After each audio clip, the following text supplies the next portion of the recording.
In today's video, I'm going to be showing you how to replace the thermostat on a 3.6 2012 Chrysler 300.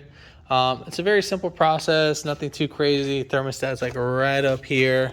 It's a very simple process. So we're going to have to drain off the coolant a little bit and so forth. I'm not going to drain it from anywhere. I'm just going to let it drain. If you have ramps, just drive it up on some ramps, put a catch can right underneath. That's what I'm gonna do. I have a little transmission funnel piece right there that can catch everything and so forth. If you haven't already, give it a thumbs up, comment down below if you have any questions, and hit that subscribe button for more upcoming videos in the future. And we're gonna go ahead and start this video right after the intro.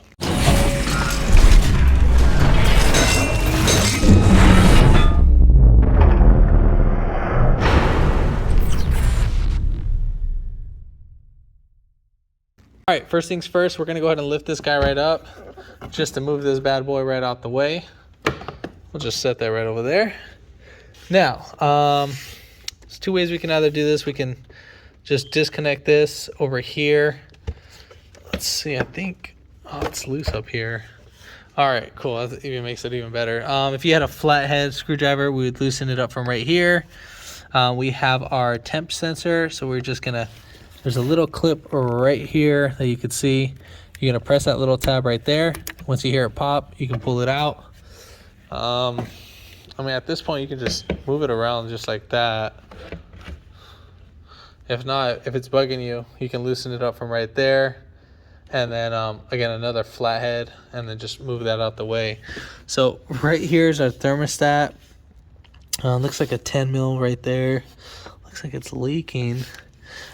Before even doing any of this, make sure your car has sit for a little while. Make sure that this hose is not pressurized. Make sure you can touch this to skin and it's not burning you. But be careful when you're touching it. Make sure that the car sits for at least 3 to 4 hours, just so you don't burn yourself and you don't damage anything on the engine just from dropping the temperatures too fast. Just so we're aware of that. All right, so let me put a catch pan underneath. I'm just gonna slide something right under. I have a little skinny piece right there, those little funnels, the transmission, I meant the fluid catch cans. They're very skinny, so they'll slide right under, and I'm gonna use the transmission fluid. I need to clean that up from the last job that I did, and then we'll get that going, and then I'll start the process again. All right, so we're gonna get some pliers, and we're just gonna go ahead and take off this hose clamp right now. Might as well just do the hardest part in this. Now, make sure you clamp make sure you loosen it all the way until the clamp is just spinning freely. Now, just be careful because these guys sometimes can snap anytime, so just have your finger above it and then keep it away from this little piece right here because you never know. All right, so we're gonna go ahead and grab our pliers. Now I'm just gonna spin this freely, just like that. And then whatever coolant gets on your hose, probably when we start it, you can probably rinse it down with water. So now I'm just gonna go ahead and let this drain out. And then I'm gonna grab this hose and flip it right up. So already got that part. So you're just gonna see this. So just like that, I'm just gonna move that hose over here. Stay. All right, so now we're gonna go ahead. There's literally 2 bolts only holding this thermostat. So there's one 10 right here, and then there's one 10 up on the bottom. Just so I can show you the other 10. So again, this one right here. I just wanna make sure you guys see this. And then there's the other one right here, so that one.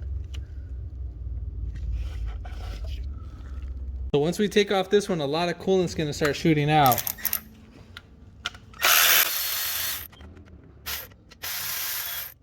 Inspect your new thermostat housing, make sure your O-ring's on there properly, and we're ready to go ahead and install this back. So we're gonna go ahead and pull this guy back. Again, all the fluid's gonna come out. Now, at the same time, I'm gonna switch this fast so we don't use all the coolant, and I'm just gonna go ahead and do that. And make sure you pulled out the old O-ring. And then I'm gonna go ahead and put the bottom bolt in there.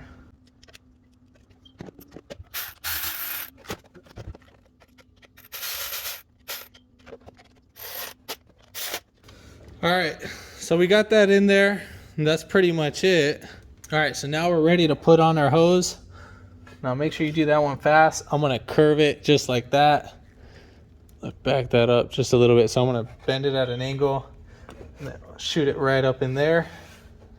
And now on your hose, you're gonna have some indentations on there. So you see those little indentations right there? You wanna get your hose clamp as close as possible to that. So you don't want to have it any other way. But I'm going to go ahead and fix this. So I'm going to push on the bottom. Be careful with your finger that it's not pushing it. And I'm just going to tap it right in there. Let me just... Alright, usually they tap in like that once you give them a little tap. Alright, so now that we got that in there, I'm going to go ahead and adjust this a little bit more. All right, now if you start losing coolant, I want you to pay attention to this. If you start losing coolant, then you need to go ahead and replace this hose clamp. You got to take it off, obviously, and then replace it with another hose clamp. In that case, that hose clamp is pretty strong, so we're not going to worry about that. Now I'm going to take off my radiator cap. We probably didn't even lose that much coolant. And then we're going to open this up with a flathead screwdriver. And so once we open this up, you can hear air hissing. So all the coolant that's coming from here went over here. So you see how it starts pouring right out? We'll go ahead and tighten that up. All right, so we're just gonna go ahead and open this up a little bit more. I leveled out the car a little bit. And you can just keep it open if you like. See how all the little bubbles are coming out? So you can keep that open until you stop hearing all the bubble noises. So once you stop hearing all the bubble noises, I think that's pretty much it. Usually try to wait like 5-10 seconds after that, little intervals. So I'm gonna try to blow in here.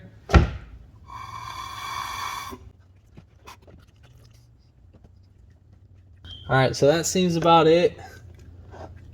There's no more bubbles. You can open it up again. I'm not hearing any bubbles.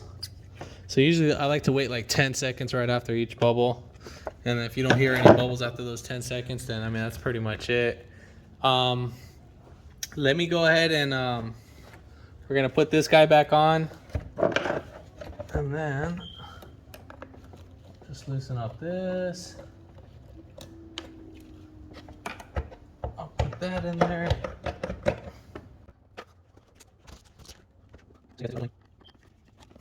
All right, so make sure that's fully seated in. If not, you'll probably be having some idle issues. Don't forget to connect your sensor. This is your air temperature sensor again. All right, so after adding coolant, what I'm gonna go ahead and do is I'm gonna go ahead and open up that little bleed screw one more time. And we can access it right here. It's not that bad. And then I just want to see if I hear any bubbles. I don't hear anything. So we're pretty much done with that. I mean, I am, but you still need to double check it. I'm pretty careful the way how I'm doing it. All right, so let's clean up our area. The customer likes our engine bay clean.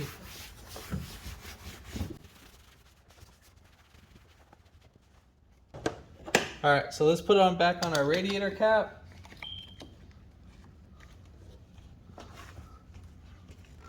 Well, let's go ahead and go inside and start the vehicle. So let's go ahead and start it. All right, so now at this point, what you need to do is that we need to turn on the fan all the way. And then we need to turn up the heater. We'll just go ahead and switch it on both sides. Climate, where's the other one that says for both? Sync. There we go.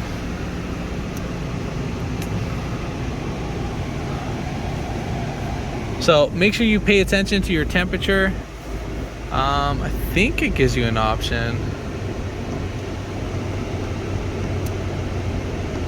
Let's see, vehicle info. All right, so yeah, so we do have the coolant temperature sensor, so it's right there. Pay attention to that. Now operating temperatures, let me get back to the video and I'm gonna go ahead and figure that out right now, so I'll get right back to the video. All right, so the temperature should, well, the thermostat should open around 203 degrees. So let's say around when the temperature gets around like 205, 210, then we should notice the temperature to drop down and we should be ideal. Now as the car's warming up, you need to make sure, so around 134, like I feel like, you know, warm air coming out of here. If you're not feeling that, you need to stop what you're doing and open up the bleeder screw and so forth. But when you're opening up that bleeder screw, you need to be very cautious of what's going on when doing that. Just be careful you don't burn yourself or anything like that. Just open it up a little bit until where you see coolant popping out and so forth. If needed, you might need to rev it up a little bit to about 3,000 RPMs and just hold it right there for about maybe 5 to 10 seconds, and then you'll feel the like it'll have more band speed and more pressure go throughout the whole system. That's if you're feeling cold air.